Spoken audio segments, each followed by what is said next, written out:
আমরা অক্ষরে অক্ষরে আমরা জুলাই সনদ আমরা বাস্তবায়ন করব। এখন আওয়ামী লীগকে দল আকারে আমরা তো কেউ গ্রহণ করতে পারছি না, কারণ সে আমাদের নির্বাচন ব্যবস্থা, আমাদের রাষ্ট্র ব্যবস্থা সব ভেঙে দিয়েছে। তার বিচার যদি আমি না করি, ইতিহাসের কাছে তো আমি ধরা খাবো, ইতিহাসের কাছে তো আমি দোষী থাকবো। এই যে নানা সংস্কারের কথা বলছেন, সেই সংস্কারের জায়গায় বরাবরই বিরোধী দলের আঙ্গুল থাকে যে সরকার জুলাই সনদে যেসব বিষয়ে সংস্কারের কথা বলেছিল, জুলাই সনদ বাস্তবায়ন করার ক্ষেত্রে তারা খুব একটা আগ্রহী না এবং গণভোটের রায়কে তারা আসলে মানছেন না। সেই জায়গায় এই যে সংস্কারগুলো আপনারা হয়তো করবার নিজেরাও হয়তো অনুভব করছেন, সেখানে কি আসলে কোনো রকম কার্যকর ব্যবস্থা নিতে পারবেন? লিটন ভাই বলেছিল পুলিশ কমিশনের ব্যাপারে, পুলিশ কমিশনের ব্যাপারে বিএনপির আইডিয়াটা কি সেটাও একটু জানতে। এই বিষয় নিয়ে আমরা এখন আলোচনা শুরু করি নাই। আমার ধারণা যে এই বিষয় নিয়েও আলোচনা হবে সামনে। পুলিশের যদি আমি সংস্কার আনতে চাই, পুলিশকে যদি আমি দক্ষ, যোগ্য, নিরপেক্ষভাবে আমি দেখতে চাই, তার জন্য তো পুলিশি ব্যবস্থা আমাকে তো আপনার প্রয়োজনীয় পরিবর্তন, সংস্কার তো আমাকে আনতেই হবে। আপনার এর কোনো বিকল্প নেই, বিকল্প নেই। আর আপনি সংস্কারের যে বিষয়টা আপনি আনলেন, জুলাই সনদে যে বিষয়টা আনলেন, তো আমরা তো আগাগোড়াই সংস্কারের পক্ষে, আমরা আগাগোড়াই আপনার সংস্কারের পক্ষে। আমরা তো বহু আপনার আপনার অন্তর্বর্তী সরকারের আপনার জুলাই আগস্টের আরও আগে থেকেই তো আমরা বিএনপি সংস্কারের পক্ষে কথা বলছি। আমাদের নেত্রী, প্রয়াত নেত্রী দেশনেত্রী বেগম খালেদা জিয়া, উনি আপনার ভিশন 2030 আপনার উনি ঘোষণা করেছেন সংস্কারের লক্ষ্যেই।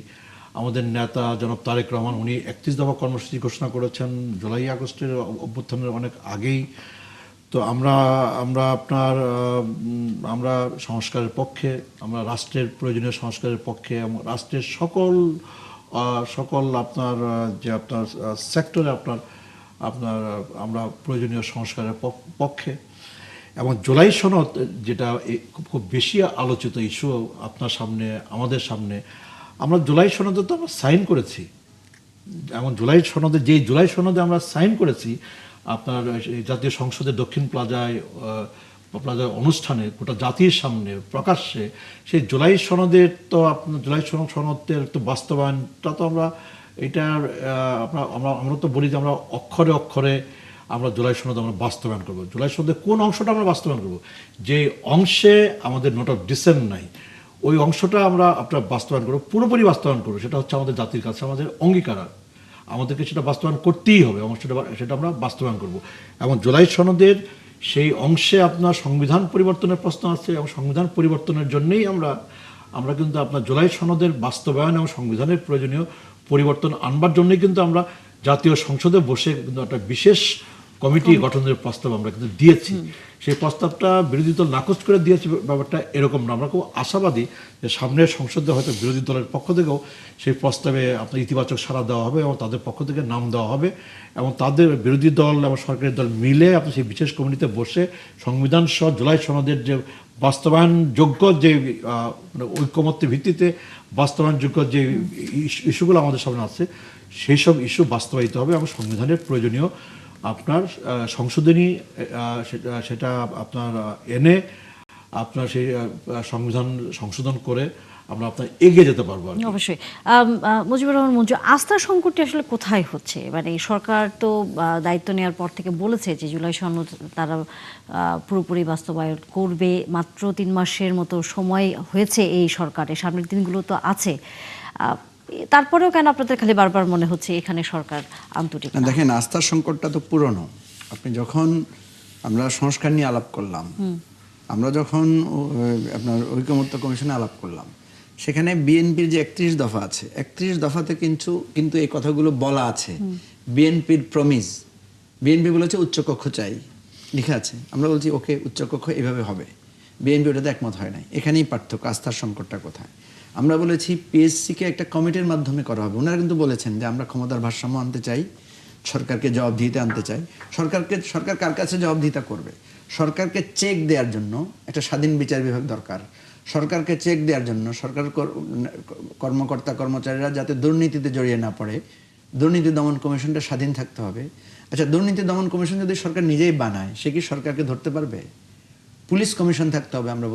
আমরা বলেছি যে পিএসসিটা হতে হবে এমনভাবে যে পিএসসি হবে রাষ্ট্রের, পিএসসি কোনো দলীয় ইয়েতে থাকবে না। তারপরে দেখেন নির্বাচন কমিশনের নিয়োগটাও আমরা বলেছি যে এটা একটা কমিটির মাধ্যমে হতে হবে। আর তত্ত্বাবধায়ক সরকার, যে তত্ত্বাবধায়ক সরকারটা হবে, এই সরকারের পরে তত্ত্বাবধায়ক সরকারের অধীনে নির্বাচন হবে। বেশি না, এই যে দেখেন উচ্চকক্ষ, পিএসসি, পুলিশ কমিশন, মানবাধিকার কমিশন, স্বাধীন বিচার বিভাগ, নির্বাচন কমিশন, তত্ত্বাবধায়ক সরকার এবং দুদক, এই 7-8টা জিনিস যদি সরকারের নিয়ন্ত্রণের বাইরে রেখে একটা রেগুলেটরি বডি আকারে থাকে, যেটার প্রতি মানুষের আস্থা থাকবে, তাহলে দেখবেন কোনো সরকার আর স্বৈরাচার হবে না।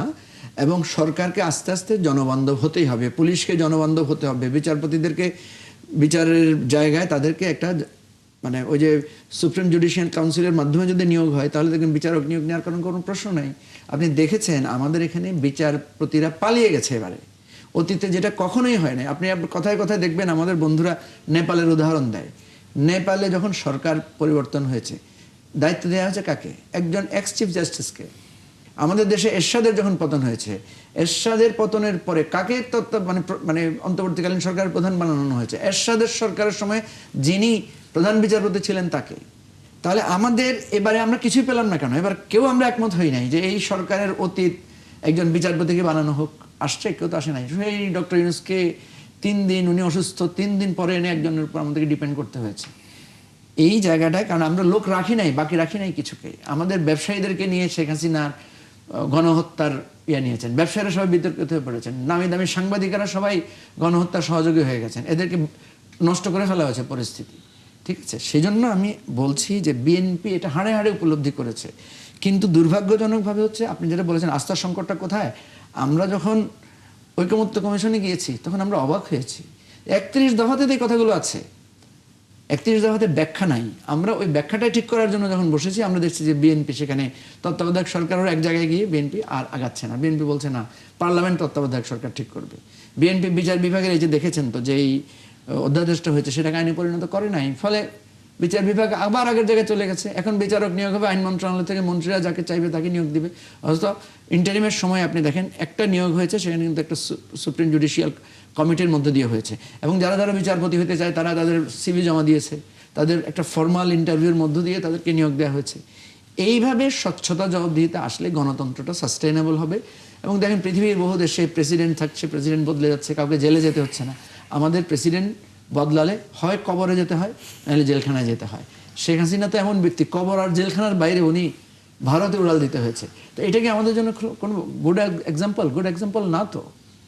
এবং এই জায়গাটাই আমরা বোঝানোর চেষ্টা করছি, বিএনপিকে এটা বোঝানোর চেষ্টা করছি। আপনারা 2/3 মেজরিটি পেয়েছেন, গণতন্ত্র টিকে থাকলে আপনি যদি আগামীবার নির্বাচনে হেরেও যান, পরের বার যদি এই গণতান্ত্রিক এই মানে সচলতা থাকে, আপনি আবার নির্বাচিত হতে পারবেন। শেখ হাসিনাকে আমরা এটা বোঝানোর চেষ্টা করেছিলাম যে আপনি তত্ত্বাবধায়ক সরকার দিয়ে ক্ষমতা ছেড়ে দেন। দেখেন আজকে যদি শেখ হাসিনা আমাদের কথা শুনতো, আজকে পার্লামেন্টে আওয়ামী লীগের তো আসন থাকতো 50, 60, 30, 20 যাই থাকুক, আওয়ামী লীগ দল আকারে থাকতো। এখন আওয়ামী লীগকে দল আকারে আমরা তো কেউ গ্রহণ করতে পারছি না, কারণ সে আমাদের নির্বাচন ব্যবস্থা, আমাদের রাষ্ট্র ব্যবস্থা সব ভেঙে দিয়েছে। তো এটা যে ভেঙে দিয়েছে, এই যে আওয়ামী লীগ একটা দল থাকার পরেও আমরা তাকে আমাদের গণতান্ত্রিক অ্যাটমসফিয়ারে নিতে পারছি না, এটা কি দেশের জন্য ভালো হচ্ছে? হচ্ছে না তো। আমরা আপনি হয়তো বলতে পারেন যে আপনাকে খুব খুশি আছেন, না খুশি নাই আমরা, কিন্তু আমাদের কি করণীয় আছে বলেন? যে যে যে লোকটা হত্যা করেছে, যে লোকটা লাখ লাখ কোটি কোটি টাকা দেশ থেকে মানে পাচার করে দিয়েছে, তাকে কি আমি আমার রাজনৈতিক অধিকারের জায়গায় তার সাথে আমি বসতে পারছি? সে তো আমাকে গুম করে ফেলেছে। তার বিচার যদি আমি না করি, ইতিহাসের কাছে তো আমি ধরা খাবো, ইতিহাসের কাছে তো আমি দোষী থাকবো। এই জায়গাটায় আমি অনুরোধ করছি যে আমরা এত কষ্ট করলাম, আমরা তো বিএনপিকে শত্রু মনে করছি না, আমরা তো বন্ধুই ছিলাম। 20 বছর বিএনপির অধীনে আমরা আন্দোলন করেছি, BNP was the leader. BNP যে কর্মসূচি দিয়েছে, আমরা কেউ একসাথে থেকে কেউ দূর থেকে আমরা একই রকম কর্মসূচি পালন করেছি। আমরা তো তাহলে তারপরেও দ্বিমতের জায়গাগুলো আসলে কেন এত বেশি প্রকট আসছে? আমরা সেই উত্তরটি নিব। আমাদের সাথে যেহেতু শামসুল আলম লিটন আছেন, আপনি মনে কিছু একটা যুক্ত করতে চেয়েছিলেন, একটু সংক্ষেপে, কারণ আমাদের বিরতিতে যেতে হবে। Thank you.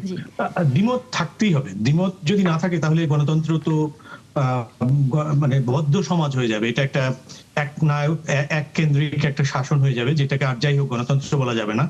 এখানে যে ব্যাপারগুলো এখন যে কথাগুলো এসছে পুলিশ সত্তাকে কেন্দ্র করে, এবং পুলিশ যেহেতু আমাদের জীবনের সঙ্গে আষ্টে পৃষ্ঠে জড়িত আছে, এখানে যে প্রশ্নগুলো এসছে সরকারের নিয়ন্ত্রণ, 31 দফা তো সুশাসনের অঙ্গীকার। 31 দফার মধ্যে আমার মনে হয় বাংলাদেশ রাষ্ট্রের ভেতরে কোনো কিছুই বাদ নেই, সবকিছুই আছে, এবং পুলিশের ব্যাপারেও স্পষ্ট অনেকগুলো বিধিবিধানের কথা বলা আছে। এবং যেটা মঞ্জু ভাই বলছিলেন যে পুলিশ কমিশনের কথা সেখানে আলোচনা হয়েছে, এবং কিছু কিছু বিষয় হয়তো বিএনপি নোট অবজেকশন দিয়েছে, কিন্তু আমার মনে হয় যে জিনিসটি সেটি হচ্ছে প্রধানমন্ত্রী পার্লামেন্টে স্পষ্ট করে বলেছেন জুলাই সনদের অক্ষরে অক্ষরে বাস্তবায়ন করা হবে। এর মধ্যে জুলাই সনদের ভেতরে পুলিশের ব্যাপারে স্পষ্ট কথা বলা আছে যাতে জনগণের পুলিশের উপর আস্থা আসে। তো সেই জায়গাটা মোস্তাফিজ ভাই খুব ভালো বলেন, কিন্তু এক্ষেত্রে এখনো আলোচনা হয়নি, তিনি স্বীকার করেছেন। আমার মনে হয় যে মানুষ হয়তো জানতে চাইতে পারে যে এই যে 31 দফা সুশাসনের অঙ্গীকার, এখানে পুলিশ সবচেয়ে গুরুত্বপূর্ণ বিষয়গুলোর মধ্যে একটা, বিচার বিভাগ গুরুত্বপূর্ণ বিষয়গুলোর মধ্যে, এর মধ্যে কোন কোন জায়গায় বিএনপি সংস্কারের কথা বলছে এবং কোন টাইম লাইনের মধ্যে এই জিনিসগুলো আস্তে আস্তে আইনে রূপায়িত হবে, এবং কখন একজন পুলিশ অফিসার নির্বিঘ্নে প্রধানমন্ত্রীর নির্দেশনা অনুসারে অপরাধীকে অপরাধী বলে চিহ্নিত করবে। আর পুলিশের জন্য একটা বড় অসুবিধা আমাদের সবার, পুলিশ ছাড়া আমরা যারা শুনছি অনুষ্ঠান, সবার দয়া করে একটা জিনিস কিন্তু বুঝতে হবে, পুলিশকে গরম সিটের উপর বসে কাজ করতে হয় এবং অপরাধীরা কিন্তু ক্ষমতাকে ব্যবহার করতে চাইবে, এটা সারা পৃথিবীর নিয়ম। এবং ক্ষমতার মধ্যে থেকে কিছু দুষ্ট লোক সবসময় তার যে দল এবং সরকারকে কিন্তু দুর্নাম করার জন্য অথবা নানাভাবে বিতর্কের মধ্যে ফেলে দেবে।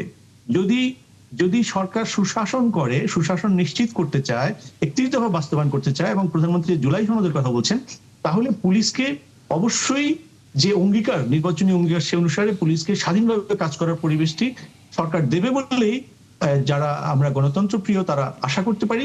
কিন্তু সরকারি দলকে এ ব্যাপারে স্পষ্ট করে কতগুলো জিনিস মানুষের সামনে তুলে ধরতে হবে, তা না হলে যে নানা ধরনের বক্তব্য বলা যায়, নানা ধরনের অপতথ্য, সেটি আসলে মানুষকে বিভ্রান্ত করতে পারে।